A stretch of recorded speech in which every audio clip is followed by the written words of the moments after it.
a number of agents have come to me talking about a couple of offers. They've been, you know, there's been price reductions in the market, and I had a number of folks reaching out to me asking me, what are some strategies? What can we do to try to help those sellers? How do we find a win-win strategy, and how do we help them preserve equity? So I quickly labeled this as my equity preservation strategy, right? If you name it, you can market it and sell it and talk about it. So my equity preservation strategy is what we're gonna cover today. And I told, you know, Josh, I wanted to just jump on the Zoom call with as many people as we could get. So I appreciate you guys being part of this. And you can stop me, you can ask me to speed up, slow down. Yes, I will give you a copy of the deck if you're interested in it. And as I said, I'm going to record this, give it to Hunter, and maybe there'll be some reason they'll post this on your site for you guys to look at a little bit later. But it truly is a great opportunity. And in one respect, if we were in a room, it'd be a little bit easier just to sit around and brainstorm and turn this into a mastermind session, which was kind of my original intent. But you know, doing it as a Zoom, I'm going to treat this a little bit more as a presentation. But I will keep it open. You guys just jump off mute. If you have questions, you can try to raise your hand. Again, I'll try to recognize that. But feel free to just go off mute and ask me any questions that you may have, and I'll see if I can't navigate you through this. So with just a quick thumbs up, can you guys see my screen? Mastermind, all right. So again, this concept was just for us to come together and talk a little bit about a strategy that's come up that has been able to have been very, very successful in trying to help navigate through when somebody is contemplating doing a price reduction on their home. Maybe they're getting a lowball offer that the seller just feels just sick over. They don't want to take that lowball offer today. They want to find some other solution, and maybe to preserve some of that equity that they have built up in their home because they're on the next move, right? They're trying to figure out where do they go next, how do they take their equity and parlay it into perhaps another purchase. So what I've done was create this win-win strategy that I like to call it, and it's actually win-win-win, because that third part is not just the buyer and the seller, but it can be for you as the agent as well. Whether you're representing the buyer or the seller, this is truly a benefit to all parties involved. So the seller buy down, there's been a lot of conversations around this lately in the, you know, if you're watching social media, if you're watching if you're following any lenders, you may have kind of heard about it. It seems to be a little bit of a buzzword right now, the seller buy down. And that is, there's a couple of different strategies and ways to do it. I'm going to cover one of them today, and then I'll just, when we close, I'll talk to you about another solution for this similar type topic. But I really wanted to go deep into this one. But this conversation is going to be truly about how to create that win-win, and yes, win, the third win scenario. So for the buyer in this example, I'm going to walk through some numbers, but the buyer can make a full price offer. And by using a seller contribution, rather than just trying to negotiate a lower purchase price, sometimes there's a smarter way to go about this for all parties involved. The buyer could make a full price offer and use the seller contribution to buy the interest rate down 1 full percentage point on the interest rate. So if today, I'm going to use some hypothetical numbers here, pretty close to reality, but if we have a 30-year fixed rate, I'm going to show you guys how, if we were to drop that rate down to 4.5, what that result would be. And in this case, it's going to be a $672 a month savings. And then I'm going to explain how that's different than if you just accepted a lower priced offer. And that difference in my example, you're going to see, and I'm using a 1.375 purchase price. You'll see those numbers broken down here in a minute. But over a 15-year period, it'll save that buyer $156,000. And it's a big win because of amortization, because we have a 4.5 rate instead of a 5.5% rate. When we look at that over a 15-year period, I can chunk that down over a 10-year or even a 5-year period and try and kind of do a compare and a contrast to highlight this. But for now, I'm going to keep it kind of simple. I'm going to explain the seller side of the house, which is for a seller in my example, and you'll see all the math broken down here. You'll see the numbers in just a second. But by contributing to a buy down, and it costs money to do that, And I'll explain where that comes from and why we need that money. But by doing a buy down, we use that money to buy that interest rate down, keeping the sales price at an elevated at more of a market price. And the seller, I'll show you guys how the seller can net an additional $47,500 compared to just taking that low ball offer. So as we do that, that's the win for the buyer. That's the win for the seller. And then for you, the realtor, there's a couple of benefits that come your way as well. The realtor is the market professional that closed closer to the asking price, right? Everybody likes to talk about were they able to sell it at or near the asking price.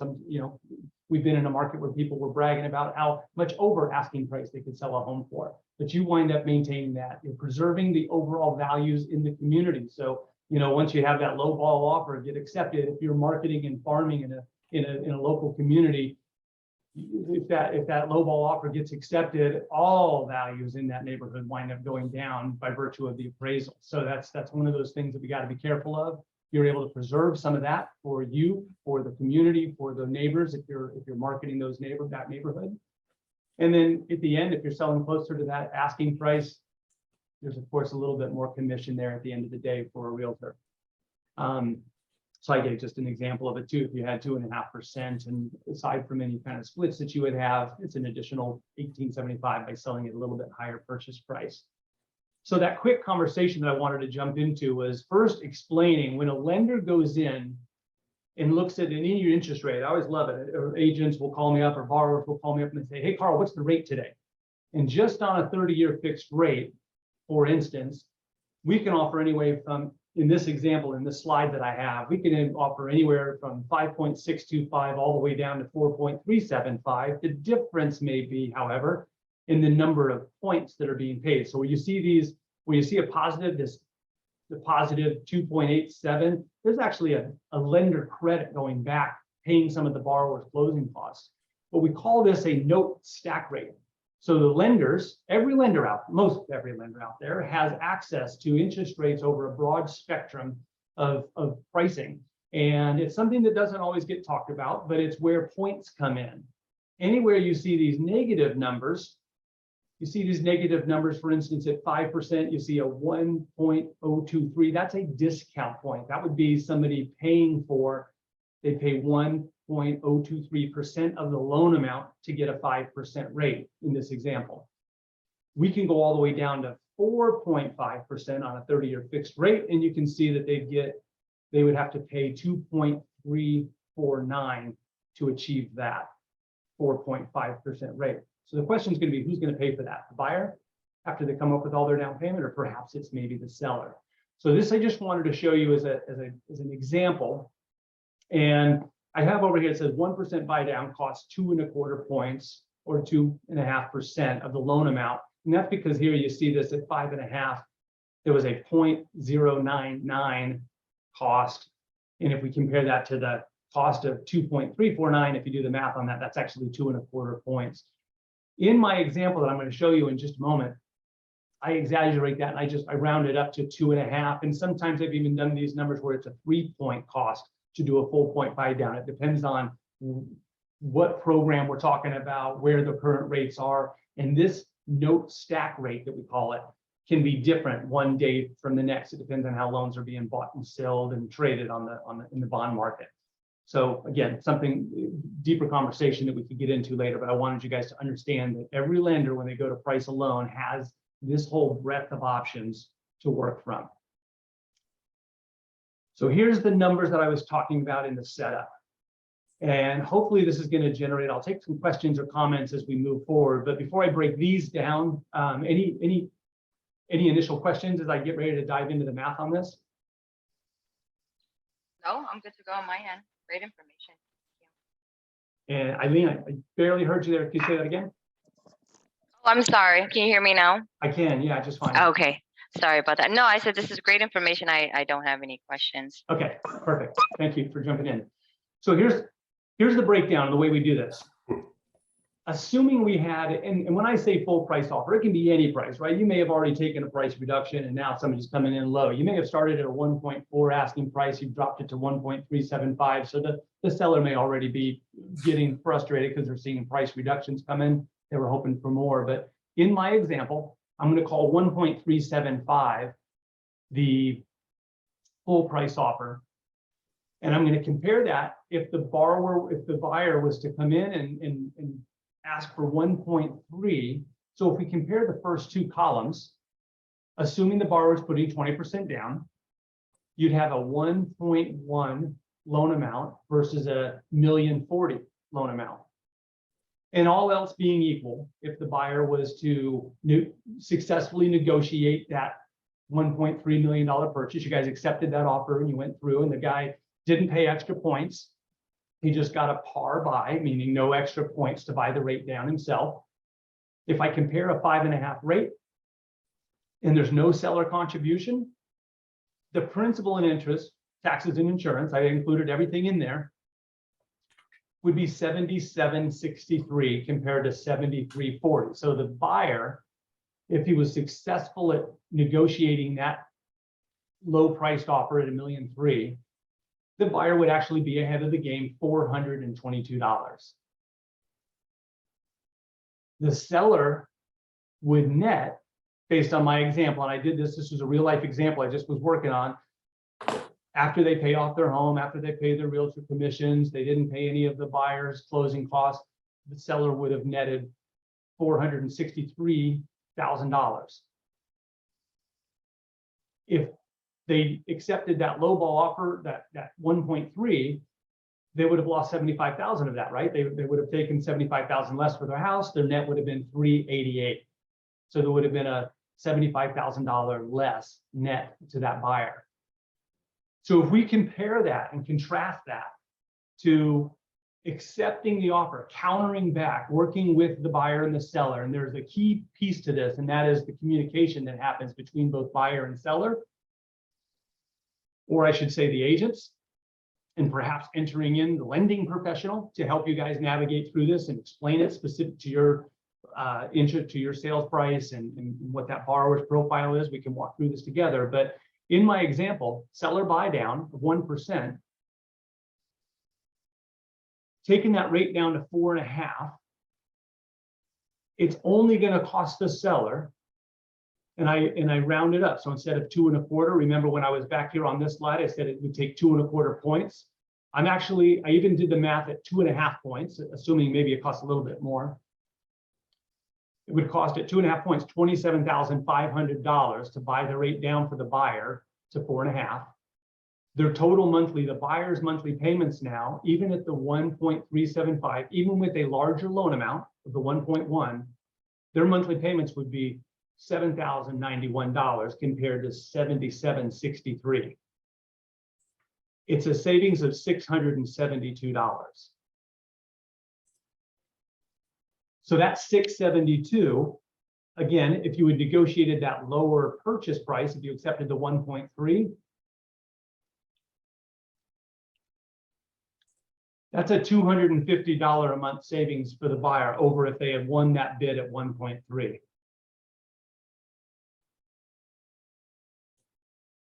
Does that resonate with you guys? Do those numbers, is that clear? Does it make sense of how the way I've broken this down? So a lot of people get a bit confused over it, and they don't know where to go. They people will ask me now, for instance, one of the questions that I always get is, well, if the buyer buys it at 1.3, their tax base is less, their insurance is a little bit less perhaps. And that's true, but I have factored that in. So I did, when I talked about PITI, when I talked about the principal, interest, taxes, and insurance, I did account for that. I did adjust for that in those numbers. So that is all inclusive. I'm not just focused on the interest. And again, that big savings, if I go back over here, this big chunk of savings over 15 years, that buyer is truly $156,000 better over a 15-year period. And again, I could do the math on that and we could play around with it and say, well, What if the buyer didn't stay there for that period of time? What if it was only they were there for 10 years? Or what if they were only there for 5 years? In any of those examples, the math will still play out to be more beneficial for the buyer. And for the seller, as we explained, they net an additional 47,500. So they don't net the full 75,000. They had to concede somewhere. There had to be some sort of a compromise. And that was, we see them netting 435,000, which isn't quite if they had just accepted a full price offer, but they wouldn't have had a buyer at the full price offer.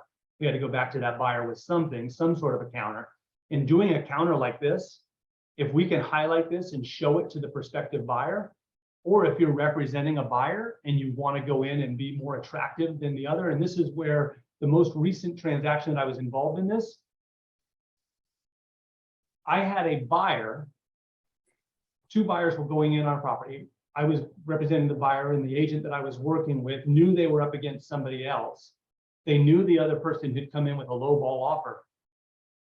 So the buyer's agent put in a full price offer, asked for the seller to pay for closing costs, and we highlighted this exact example to show how the seller would net more. It made their offer that much better than the person who was just simply lowballing the offer, not asking for closing costs. Right? So do you guys think, is that something, whether you're representing the buyer or the seller, it truly is a win-win? I would open it up to you guys to discuss and to talk about perhaps what the downfall of this is. If you don't have questions, if it's that, if it is crystal clear and you guys get it and it makes sense to you, the tricky part to this, in my estimation, is how do you represent it? How do you talk about it? How do you engage?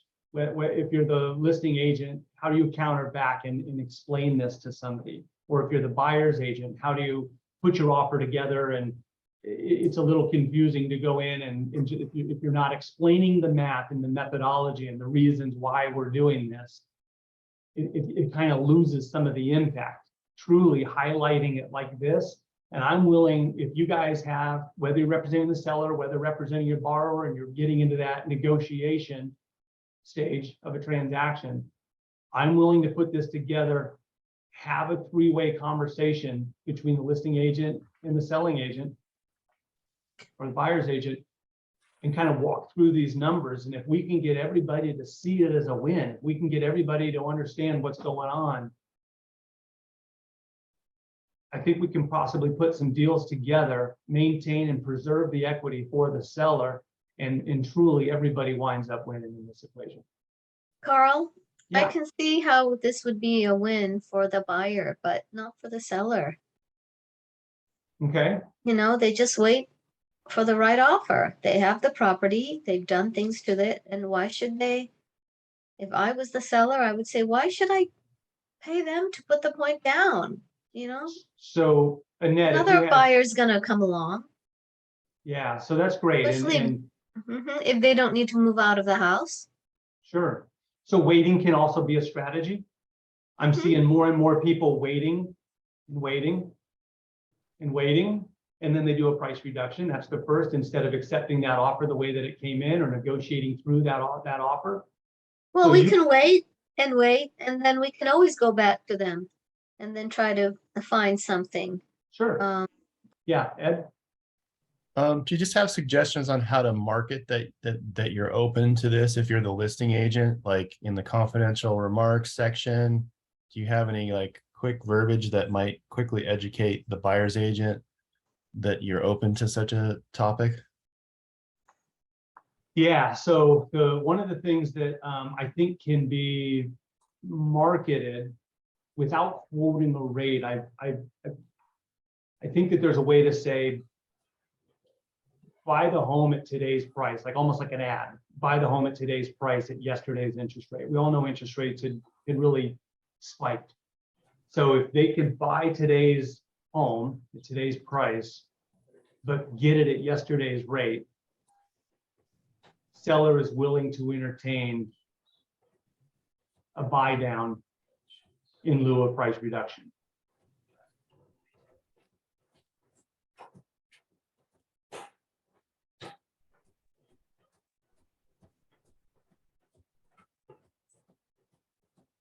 So something of that nature, right? And I think the other is just, you know, if you are facing, if we put the hat on and we're the listing agent, if you're facing a low ball offer coming in, and again, like Annette said, you can wait for the next offer, but if you're trying to make this one go and you're trying to put a deal together, maybe there's a need that the seller has to move quickly, and now they're in escrow somewhere else and they got to go forward. It's just as a way to, I mean, in my example, that truly is, you know, it's a $47,000 improvement on the seller net sheet. Yeah. So think about that. Think, you know, without quoting an interest rate, you're not gonna cross some line, right? But maybe in some of the marketing, you know, buy the home today at yesterday's price, call to ask how, or yesterday's interest rate. You know, something like that, just to peak there. You know, everybody knows rates have gone up, and that's a pretty generic way to say, think about listing through this, and then we can come up with a strategy of how to present it to a buyer and a buyer's agent.